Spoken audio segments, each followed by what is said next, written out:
vous allez bien. Je vous souhaite la bienvenue sur la page YouTube ou bien la chaîne plutôt YouTube de AfroAware.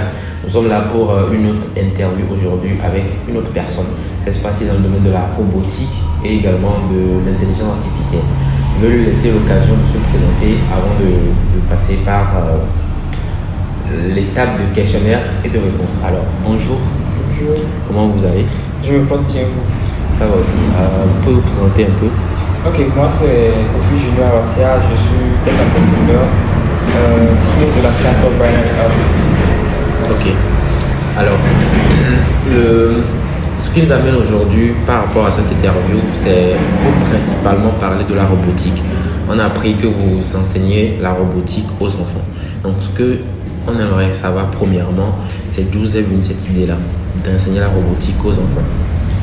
D'accord, merci pour la question. Ici au Binary Hub, nous avons un volet éducatif, donc c'est le programme EDU. Donc c'est un ensemble d'ateliers numériques et créatifs destinés aux enfants de 7 à 14 ans. Donc l'idée c'est de les former à travers des ateliers pratiques sur les thématiques liées au STEM. Donc on parle de sciences, technologie, ingénierie, mathématiques. Donc c'est dans ce volet que s'inscrit la formation en robotique que nous offrons aux enfants. Donc l'idée et l'objectif c'est de les amener plus vers les matières scientifiques et spécialement la robotique. Parce que souvent quand on parle de robots, on a tendance à imaginer de gros objets, surtout à travers des films, on pense que c'est des choses extraordinaires. Donc l'idée c'est de présenter ça de façon plus facile aux enfants à travers des outils open source surtout. Voilà. Ok, d'accord. Maintenant, est-ce que vous le faites gratuitement? Est-ce que c'est gratuit ou bien comment ça se passe? La formation elle est payante. Donc ça dépend. Ça dépend du format qu'on adopte. Nous avons des ateliers totalement gratuits et certains qui sont payants. Ceux qui sont gratuits sont souvent subventionnés par des organisations ou des ONG. Et voilà. Alors, ok. Ce qui nous a tiqué, nous, c'est le fait que ce soit destiné aux enfants. Alors, on sait tous que les enfants sont un peu turbulents et tout ça. Nous aimerions savoir c'est quelle tranche d'âge par rapport aux enfants et comment ça se passe avec la gestion de ces enfants-là. La tranche d'âge c'est de 7 à 14 ans. En fait, les enfants ils sont turbulents en général, mais quand ils sont intéressés par quelque chose, ils sont plutôt excités. C'est ça aussi qui nous amène à travailler plus avec eux parce qu'ils n'ont pas des idées arrêtées. Ce sont des enfants qui sont très ouverts d'esprit, qui sont imaginatifs. Déjà avec les dessins animés, ils arrivent à penser loin, alors que les adultes sont souvent arrêtés. Ils ont déjà des idées arrêtées. Donc ce qui nous permet de travailler avec eux, c'est qu'ils sont vraiment créatifs. Et donc aujourd'hui, on a des outils qui nous permettent de travailler avec les enfants. Quand je prends la robotique par exemple, plus avec les enfants avec des outils open source. Donc c'est des équipements développés spécialement pour montrer aux enfants les bases de la robotique. Ok, je vois. Vous avez utilisé le mot open source. Maintenant, pour ceux qui ne savent pas ce que c'est, est-ce que vous pouvez nous expliquer ça un peu? D'accord. Le open source, c'est disons le libre droit en fait à quelque chose. Donc quand je parle de la robotique, quand je prends un kit par exemple, il y a un robot qu'on appelle Auto. Donc c'est un robot miniature humanoïde imprimé en 3D. Donc quand vous allez sur internet par exemple, vous pouvez télécharger le fichier STL qui vous permet de reproduire ce robot chez vous à la maison. Contrairement aux œuvres protégées, vous n'avez pas le droit en fait de toucher ou bien d'apporter une modification. Donc les open source nous permettent en fait de pouvoir peut-être divulguer l'idée qu'on a pour toucher plus de personnes et le rendre libre d'accès. Ok, en clair, c'est un truc de droit d'auteur.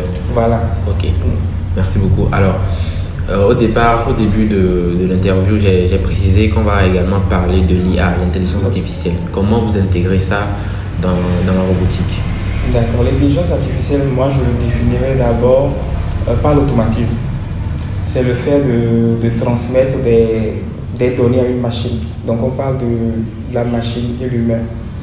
Donc en programmant un robot par exemple, on fait de l'intelligence artificielle. L'intelligence artificielle c'est quelque chose qui émane d'un objet, contrairement aux êtres vivants qui vont réfléchir Donc voilà quoi. Donc c'est nous qui allons apprendre à la machine, c'est nous qui allons donner des ordres, c'est nous qui allons dire ok, fais ci avec des conditions, quand le robot marche, quand il y a un objet, tourne à gauche, tourne à droite, revient. Donc voilà l'intelligence artificielle. Ok, ok. Merci beaucoup. Alors, j'aimerais préciser un truc, c'est que sur AfroAware, on parle souvent de technologie, de robotique, de tout ce que les Africains font pour l'Afrique de manière innovante. Notre dernier article parle notamment de les métiers qui seront destinés à être plus demandés dans l'avenir. D'ici 5 ans, d'ici 3 ans, les métiers les plus demandés. Et parmi ces métiers-là, on a vu qu'il y a l'automatisation, la robotique, être spécialiste dans ça. Donc, j'aimerais faire un clin d'œil à peut-être tout ce qui vont suivre,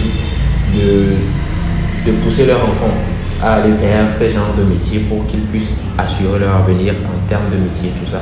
Alors, nous sommes presque à la fin de l'interview. Est-ce que vous avez un mot de la fin à dire à nos téléspectateurs? Je leur dirais d'abord, quand on parle de technologie ou bien des nouvelles technologies en général, on n'a pas l'esprit ouvert d'abord de l'identifier en nous les Africains. Parfois quand on parle de robotique aux parents, ils sont étonnés, ils pensent que c'est des choses réservées aux Blancs. Donc, réservé aux Blancs, et là, parler de l'apprendre aux enfants, c'est carrément à l'inverse, quoi. Donc, on se heurte souvent à ces idées qui sont très préconçues et arrêtées. Donc, leur dire que les nouvelles technologies, quand on voit les robots, quand on voit les ordinateurs aujourd'hui, c'est une technologie qui nous est accessible aux Africains d'abord et aux enfants. Et quand on parlait tantôt de open source, tout a été pensé en fait pour rendre ça plus facile. Aujourd'hui, on n'a plus besoin d'être un ingénieur avant de pouvoir construire un robot.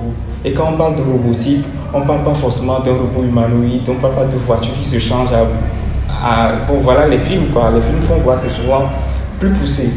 Donc, ceux qui ont l'envie d'embrasser le domaine de la technologie, qui n'ont pas peur, qui commencent à le faire aujourd'hui sur les réseaux, toujours le open source nous permet aujourd'hui d'avoir des communautés sur Internet qui sont disponibles à vous transmettre le savoir, à vous transmettre ce dont vous avez besoin. Donc, qui n'ont pas peur, qui n'ont pas peur plutôt, et qui vont vers ces genres d'initiatives.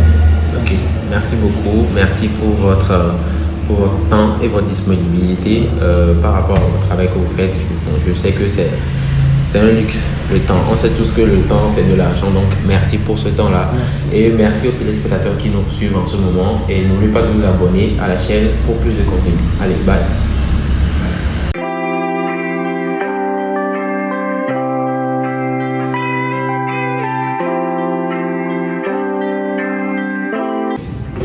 Des smart cards, c'est des petits kits. On a actuellement 6 kits.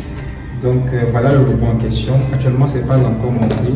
Donc à l'intérieur, nous avons les batteries, les cartes, les roues.